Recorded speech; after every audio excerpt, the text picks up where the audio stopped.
হালাল ভাবে ধনী হতে চাইলে সকাল বিকাল একটি দোয়া 7 বার পড়ুন। এটা নবীজি সাল্লাল্লাহু আলাইহি ওয়াসাল্লাম নিজে শিক্ষা দিয়েছেন। আবু দাউদ শরীফের 1555 নম্বর হাদিস। আবু সাইদ খুদরি রাদিয়াল্লাহু তাআলা থেকে চমৎকার হাদিসটা এসেছে, যাদের হালাল ভাবে ধনী হওয়ার ইচ্ছা আছে এবং সম্পদশালী হতে চান, ঋণ থেকে মুক্তি পেতে চান, তারা এই আমলটা অবশ্যই করবেন। নবীজি সাল্লাল্লাহু আলাইহি ওয়াসাল্লাম একবার তিনি যাচ্ছিলেন, আবু সাইদ খুদরি রাদিয়াল্লাহু তাআলা তিনি বলছেন, এটা আবু দাউদ শরীফের 1555 নম্বর হাদিস। আবু সাইদ খুদরি রাদিয়াল্লাহু তাআলা বলেন, নবীজি সাল্লাল্লাহু আলাইহি ওয়াসাল্লাম যখন মসজিদে নববীর পাশ দিয়ে হেঁটে যাচ্ছিলেন, এমন সময় দেখেন আবু উমামা রাদিয়াল্লাহু তাআলা তিনি মসজিদে বসে আছেন। নবীজি সাল্লাল্লাহু আলাইহি ওয়াসাল্লাম ডাক দিয়ে বলেন, ইয়া আবা উমামা, ও আবু উমামা, তুমি এমন সময় মসজিদে কেন যে সময় নামাজের ওয়াক্ত হয় নাই? আবু উমামা রাদিয়াল্লাহু তাআলা ডাক দিয়ে বলেন, ওগো নবীজি, দুশ্চিন্তা, ঋণের বোঝা আমাকে মসজিদে নিয়ে আসছে। সাহাবায়ে কেরাম দুশ্চিন্তায় পড়ে গেলে, টেনশনে পড়ে গেলে তারা মসজিদে চলে যেতেন এবং তারা ওযু করে নামাজ পড়ে আল্লাহর কাছে চাইতেন। সাহাবায়ে কেরাম সব সময় আমাদেরকে যে মেসেজগুলো দিয়েছেন যে কোনো বিপদে পড়ে গেলে আল্লাহর কাছে সাহায্য চাইতে হবে।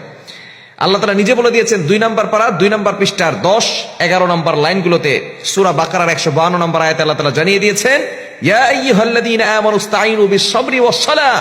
সূরা বাকারার 153 নম্বর আয়াত, হে ঈমানদারগণ, তোমরা ধৈর্য এবং সালাতের মাধ্যমে আল্লাহর কাছে সাহায্য চাও। সাহাবায়ে কেরাম বিপদে পড়লে আল্লাহর কাছে সাহায্য চাইতেন। আবু উমর রাদিয়াল্লাহু তাআলা মসজিদে চলে গেছেন। নবী সাল্লাল্লাহু আলাইহি ওয়াসাল্লাম বলতেছেন, ও আবু উমামা, ইয়া আবা উমামা, হে আবু উমামা, তুমি এখানে বসে আছো নামাজের রক্ত ছাড়া? তিনি বলতেছেন, টেনশন আর ঋণের বোঝা জর্জরিত হয়ে আমি মসজিদে এসেছি।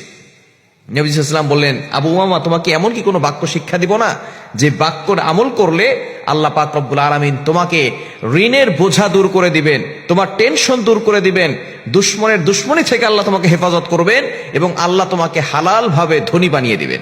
সুবহানাল্লাহ বিহামদি। এই আবু উমামা রাদিয়াল্লাহু তাআলা এই আমলটি করছেন সকালবেলা 7 বার, ফজরের নামাজের পরে, মাগরিবের নামাজের পরে 7 বার।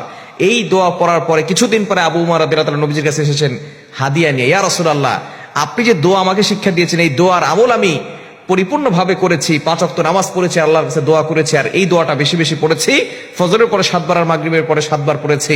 আল্লাহ তাআলা আমার ঋণের বোঝা দূর করে দিয়েছেন। আল্লাহ তাআলা আমাকে এত পরিমাণ সম্পদ দিয়েছেন যে আমি যাকাত দিতে পারি এবং আপনার জন্য হাদিয়া নিয়ে আসছি।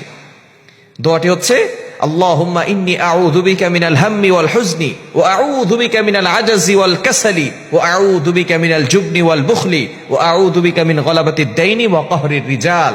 বুখারী শরীফের ভিতরে হাদিসটা এসেছে, তবে এটার রিওয়ায়াত একটু ভিন্ন আছে। তবে এই হাদিসটা আবু দাউদ শরীফের 1555 নম্বর হাদিস। নবীজি সাল্লাল্লাহু আলাইহি ওয়াসাল্লাম চমৎকার এই দোয়াটা শিক্ষা দিয়েছেন। এই দোয়াটা ফজরের পরে 7 বার পড়বেন, মাগরিবের পরে 7 বার পড়বেন। আল্লাহ তাআলা গায়বী সাহায্য আপনাকে দান করবেন, ঋণের বোঝা দূর করবেন, টেনশন মুক্তির ব্যবস্থা করে দিবেন। যারা ফ্রাস্ট্রেটেড পিপল আছেন, দারিদ্রতার ভিতরে পড়ে গেছেন, তারা এই দোয়াটা পড়বেন। যারা ঋণের বোঝায় জর্জরিত হয়ে আছেন, তারা এই আমলটি করবেন। আল্লাহ তাআলা আপনার ঋণ দূর করে দিবেন এবং আল্লাহ তাআলা আপনাকে হালাল ভাবে ধনী বানিয়ে দিবেন। দোয়াটি আবারও বলছি, আল্লাহুম্মা ইন্নী আউযু বিকা মিনাল হাম্মি ওয়াল হুজনি ওয়া আউযু বিকা মিনাল আজাজি ওয়াল কাসালি ওয়া আউযু বিকা মিনাল জুবনি ওয়াল বুখলি ওয়া আউযু বিকা মিন গলাবাতিদ দাইনি ওয়া কাহরির রিজাল। এই দোয়াটা আমরা অবশ্যই পড়ব ফজরের নামাজের পরে 7 বার, মাগরিবের নামাজের পরে 7 বার। আল্লাহ তাআলা টেনশন দূর করে দিবেন, ঋণের বোঝা দূর করে দিবেন, আল্লাহ তাআলা সম্পদশালী বানিয়ে দিবেন।